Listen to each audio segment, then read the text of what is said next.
Dans la catégorie scooter électrique équivalent 50, nous demandons le IMAX 100L. Un modèle qui n'est pas tout nouveau, mais qui hérite cette année d'une nouvelle batterie lithium.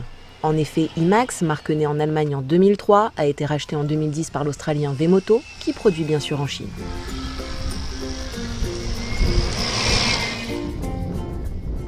Ouais, mais c'est vraiment un jeu d'enfant cet IMAX. Dingue comme il est facile d'accès. N'importe qui peut en prendre les commandes, il n'y a pas de souci.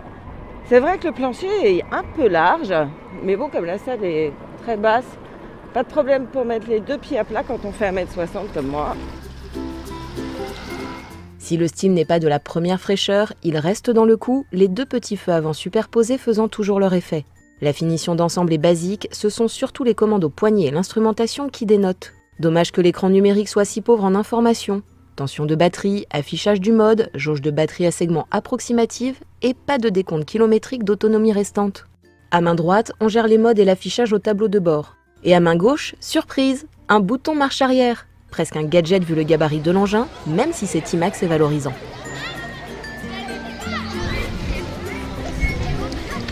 Mais c'est quand même mieux au soleil.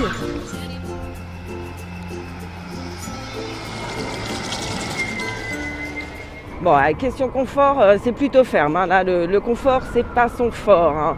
Autant la selle que l'amortisseur, un peu dur.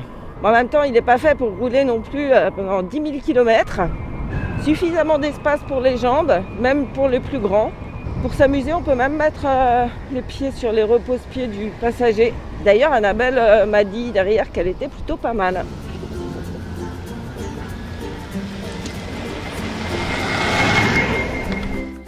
Avec 120 kg, ce n'est pas le plus léger de la catégorie, mais ce n'est pas bien lourd non plus, et la hauteur de selle est contenue à 800 mm. Planté sur des jantes alu de 13 pouces, chaussé en pneus larges de 130 mm, avec un empattement de 1410 mm et freiné par deux disques, le IMAX 100L n'a aucun mal à encaisser la puissance de 5,4 chevaux délivrée par le moteur placé dans la roue arrière.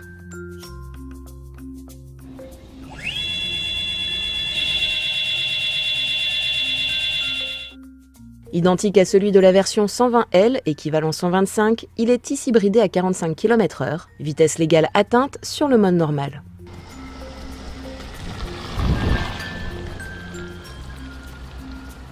Ouais, ce qui est génial, c'est que pour un 50, vraiment, il a une patate redoutable, ce moteur. Il part tout de suite, d'un coup, côté un petit peu on-off, alors qu'on aime bien sur l'électrique, mais qui peut parfois peut-être être un petit peu dangereux sur le mouillé, par exemple. Donc on fait gaffe. Et puis il ne faiblit pas après. Même avec un passager assez costaud, il n'y a pas de souci, il grimpe jusqu'à ses 45 km/h. On sent qu'il a même envie d'aller plus loin.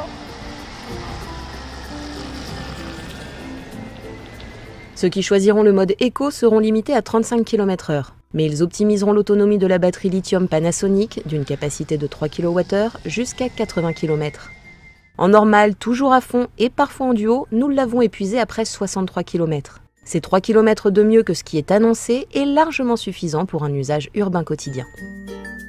Pour recharger la batterie amovible, comptez 9 heures pour une charge complète. Vous pourrez l'emmener chez vous pour la brancher sur prise domestique via son chargeur externe, mais ces 18 kg vous feront les bras. Et comme elle prend toute la place dans le coffre sous la selle du scooter, pas de place pour quoi que ce soit. Heureusement, le plancher plat et un crochet au tablier permettent de transporter un gros sac.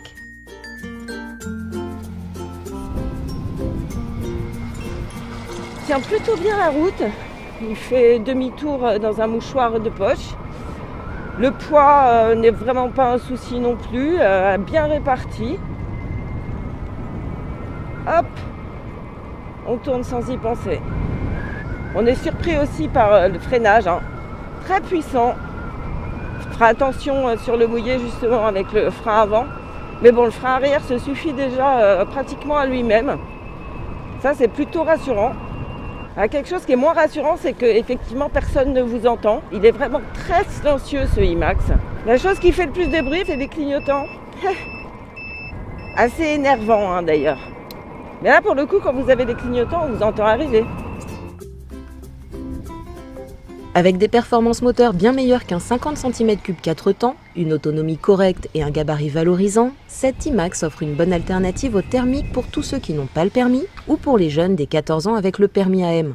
À 4 190 €, il le fait payer un peu plus cher que d'autres, mais il bénéficie de la prime nationale pour les 2 roues électriques. Une fois celle-ci déduite, il revient à 3 440 €. Avec un coffre et un tableau de bord plus complet, ce serait le top.